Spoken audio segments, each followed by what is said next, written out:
ایک دفعہ ایک غریب عورت اپنے بچوں کے ساتھ بھوک کی حالت میں رو رہی تھی۔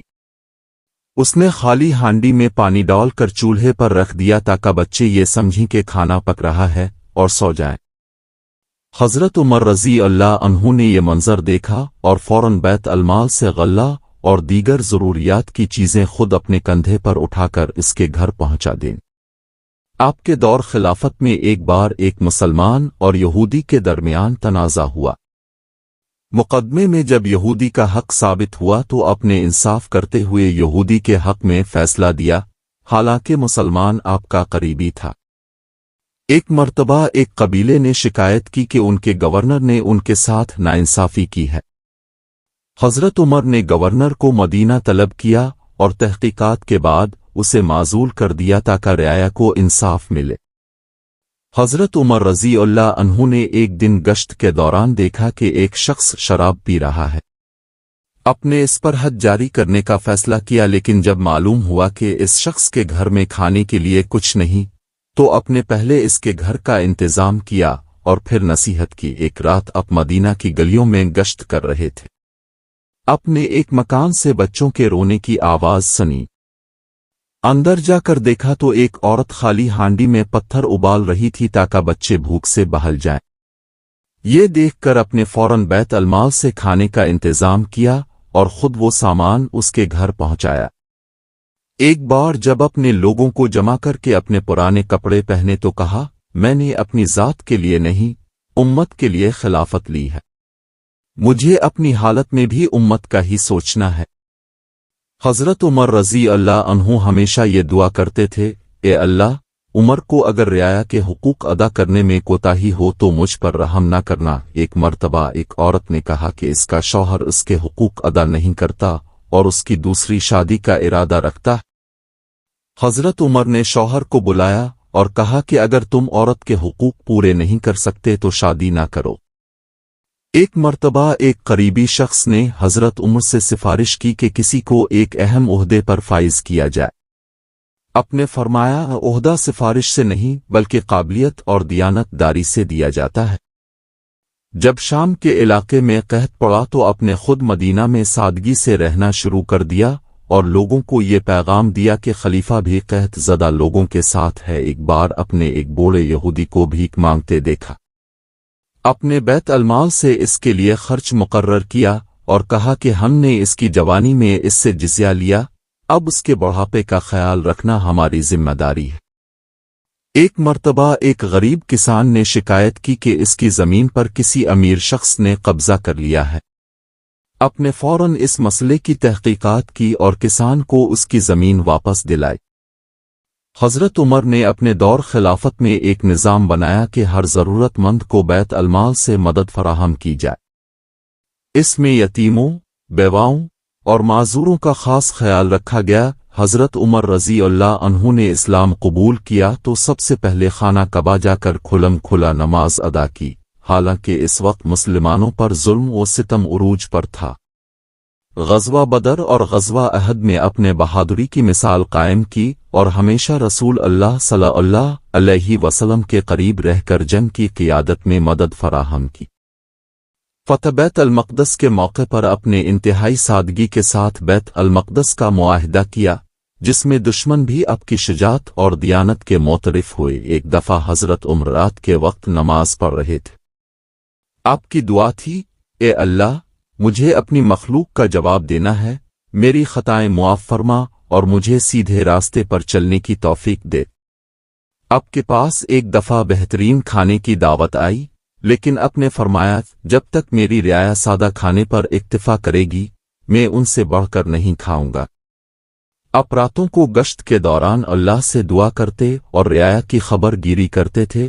حضرت عمر رضی اللہ عنہ کی زندگی ہمیں یہ سبق دیتی ہے کہ عدل و انصاف ہی کسی معاشرے کی ترقی کی بنیاد ہے۔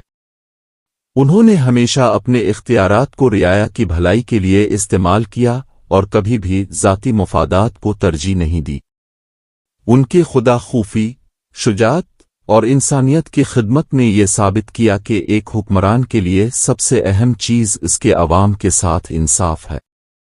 یہ واقعات ہمیں یہ پیغام دیتے ہیں کہ ایمانداری، تقوی اور انسانیت کی خدمت کو اپنا شعار بنانا چاہیے تاکہ دنیا اور آخرت دونوں میں کامیابی حاصل کی جا سکے۔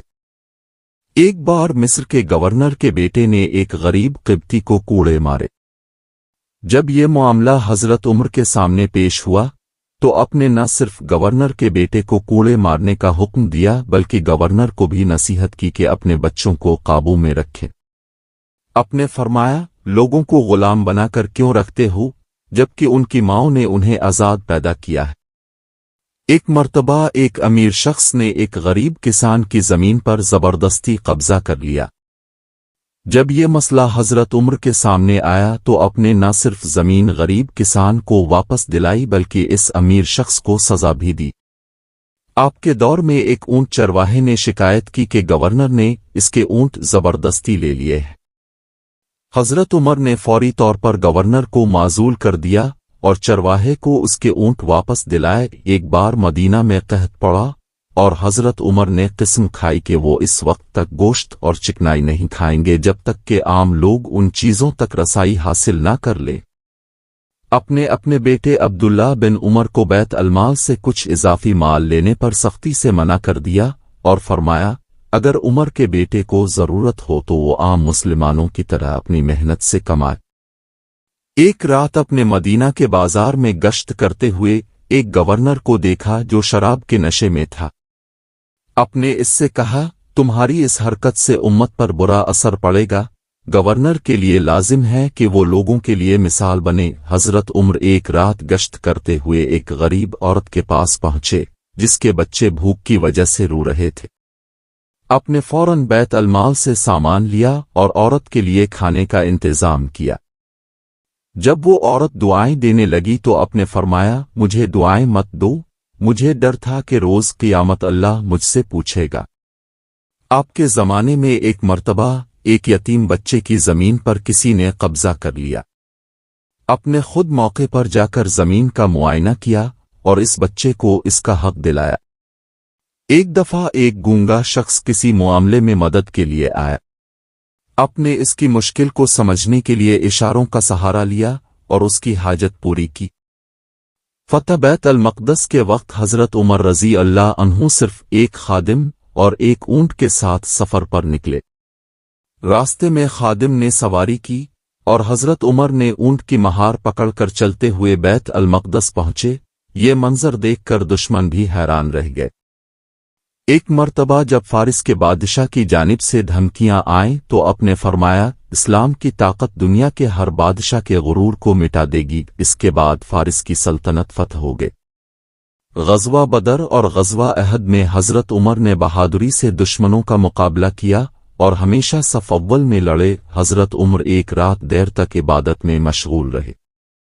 جب ایک شخص نے کہا کہ آپ کو آرام کی ضرورت ہے تو آپ نے فرمایا، اگر میں دن میں رعایا کے حقوق ادا نہ کروں اور رات میں اللہ کی عبادت نہ کروں تو میں اس منصب کے لائق نہیں ہوں۔ ایک بار آپ کے سامنے عمدہ کھجوریں پیش کی گئیں۔ آپ نے فرمایا، کیا مدینہ کے تمام لوگ ایسی کھجوریں کھا سکتے ہیں؟ جب جواب نفی میں ملا تو اپنے ان کھجوروں کو واپس کر دیا۔ ایک دن حضرت عمر نے ایک بچے کو دیکھا جو اونٹ چرانے میں مصروف تھا۔ آپ نے اس سے پوچھا کہ کیا تم اونٹ فروخت کرو گے؟ بچے نے جواب دیا، یہ میرے مالک کے ہیں، میں ان کا بیچنے کا اختیار نہیں رکھتا۔ اب اس بچے کی ایمانداری سے بہت متاثر ہوئے اور اس کے مالک کو بلا کر کہا کہ اسے آزاد کر دو۔ آپ کے زمانے میں ایک قحط پڑا تو اپنے تمام گورنروں کو حکم دیا کہ وہ اپنے علاقوں میں ہر ضرورت مند کو مدد فراہم کرے۔ اپنے ذاتی طور پر مدینہ کے یتیموں اور بیواؤں کی خدمت کی ذمہ داری لی۔ حضرت عمر کے دور میں ایک عورت اپنے شوہر کی غیر موجودگی میں اپنے بچے کے ساتھ مشکل وقت گزار رہی تھی۔ جب حضرت عمر کو معلوم ہوا تو اپنے اس عورت کے لیے بیت المال سے مستقل مدد کا انتظام کیا۔ حضرت عمر رضی اللہ عنہ پر نماز فجر کے دوران قاتلانہ حملہ ہوا۔ اب شدید زخمی حالت میں بھی اللہ کی عبادت میں مشغول رہے اور فرمایا، میری خواہش ہے کہ اللہ مجھے اس حال میں قبول کرے کہ میں اس کی عبادت میں ہوں۔ حضرت عمر رضی اللہ عنہ کی زندگی کے یہ واقعات ہمیں انصاف، دیانتداری، عوام کی خدمت اور اللہ کے خوف کا درس دیتے ہیں۔ آپ کی شجاعت اور تقوی ہر مسلمان کے لیے مشعل راہ ہے۔ ہمیں اب کی زندگی سے یہ سبق ملتا ہے کہ حکمران ہو یا عام انسان، اپنی زندگی کو ایمانداری، عدل اور خدا خوفی سے گزارنا چاہیے۔